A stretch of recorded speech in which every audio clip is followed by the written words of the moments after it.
ceux qui travaillent sur le terrain, ceux qui risquent leur vie pour organiser sur le terrain.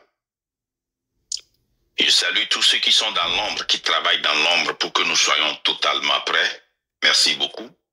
Vous, dont on appelle, on ne cite pas les noms. Hein, ma petite sœur, la combattante Farida Nabourema, hein, avec le travail aussi qu'elle fait derrière, un grand travail qu'elle abat. Hein, tout le monde écrivait dedans, Farida Nabourema. Merci, dites-la merci. Elle travaille beaucoup. Hein. Vous ne la voyez pas, mais dans l'ombre. Quand tu rentres dans l'ombre, directement, c'est elle que tu vas voir premièrement. Grande là-bas. Je la salue parce que Farida, elle fait un travail énorme. Et elle travaille beaucoup. Travaille beaucoup. Mais le jour viendra. Le jour viendra. Et ici, vous allez la voir pour parler. Le jour viendra. Pour le moment, c'est pas le temps d'abord. Dites merci à Farida. Elle abat beaucoup. Beaucoup. Taguez là. Hein? Elle ne va pas rentrer dans le live, hein? Mais elle sera là-bas, elle va voir. Elle suit tout ce qui se passe. Hein? Elle suit. Mais quand vous la taguez, dites-la d'être un peu gentil avec moi. Parce que elle fait un âme sous bon nous. À me faire dévier. Et là, on bon faut fois m'ni. Mitune tété. Mitune venir no bon. Parce que fait un âme nous. Et ben là, il y a un coup sain nous. Parce que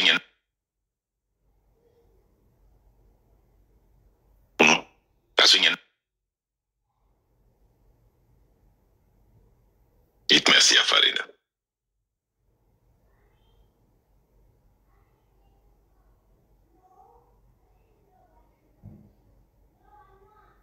Elle a commencé son combat depuis qu'elle avait 17 ans. Hein?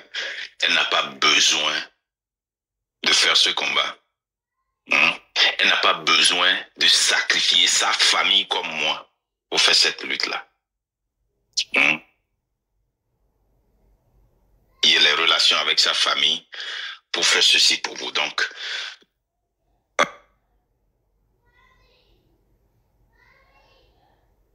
c'est à Farida. Parce que trouver une jeune femme intelligente, belle,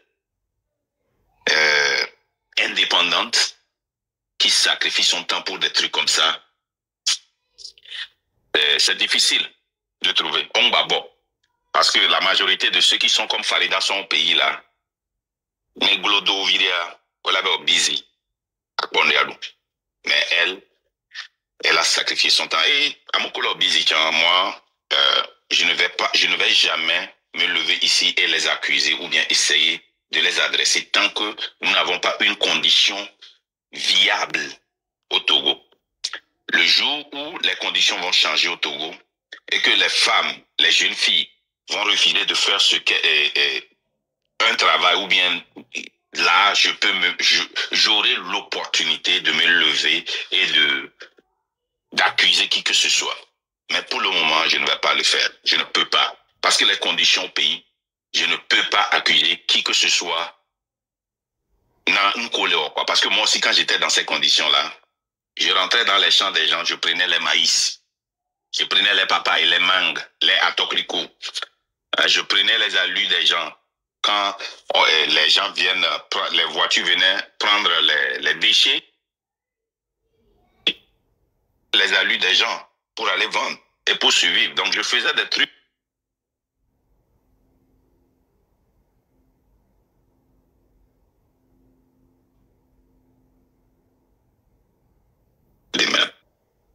Si vous ne le savez pas, le gouvernement qui nous regarde maintenant sera choqué qu'on vient d'apprendre que, et comment l'appelle-t-on, les Lengs, hein, un des enfants du feu Nyasingbe et Adema, vient de mourir cet après-midi suite à une grave maladie qui ne vont pas vous révéler. Mais nous allons vous révéler cette maladie. Nous continuons, nous le saurons. Si vous ne le savez pas, aujourd'hui, est-ce que c'est un sacrifice pour le 24 janvier? Je ne sais pas. Mais elle est morte. pas longtemps, une des sœurs du président, la pharmacienne, était morte. C'était l'année passée. Parce qu'il n'y avait pas de scanner. Il n'y avait pas d'ambulance. Les cliniques n'étaient pas équipées pour la sauver. Elle était morte. Elle était morte. Aujourd'hui, cet après-midi même, Lenleng est morte. Ceux qui sont de ma génération connaissent Lenleng. Nous connaissons ces enfants-là, les enfants du feu et Yadema. Elle est morte cet après-midi. Qu'est-ce que cela veut dire? Vous n'êtes pas épargné, même si vous êtes l'enfant ou la petite sœur ou le petit frère du président est fort. Même fort, s'il est malade et il va au CHU au coin, il va mourir. Personne n'est épargné. Personne n'est épargné. Même si fort va au CHU campus, il va mourir. C'est un cimetière. Nos hôpitaux sont des cimetières. Lenleng est mort suite à une... Lenleng est morte suite à une maladie grave.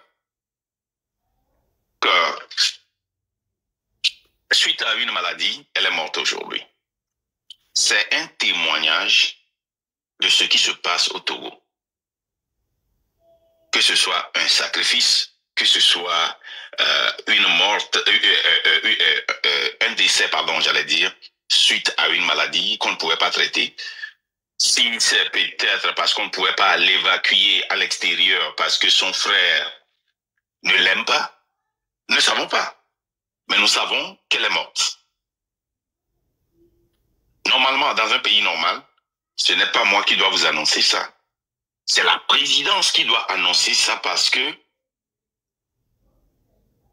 c'est un enfant de d'ancien président. Mais ils ne vont pas l'annoncer. Ils ne vont pas dire de vraie vérité. Ou bien ils vont l'annoncer parce que je l'ai dit ici. Le Togo traverse une période pré-révolutionnaire. Mais cela ne veut pas dire que c'est facile. Il y a des gens qui travaillent activement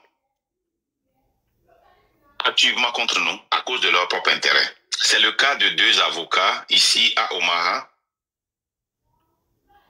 qui travaillent activement, et certaines personnes qui sont à Texas et à Lincoln qui travaillent activement. L'année passée, j'ai lutté. Ok. C'est le cas de 2 avocats ici. Il n'y a que 2 avocats togolaises qui sont ici dans le Nebraska. Un ami à moi, avec qui j'ai travaillé beaucoup à Lincoln, et un des frères de cet avocat à Lincoln qui travaille activement pour faire venir des gens ici. Le ministre Gomaro aussi en fait partie. Le ministre Gomaro en fait partie. Qui travaille, le ministre Gomaro cherche activement à marier, à faire un deuxième mariage ici aux États-Unis pour avoir pour être citoyen américain. Je voudrais vous avertir. Aujourd'hui, je n'appelle pas votre nom. Mais vous me connaissez. Moi, je suis un salaud. OK?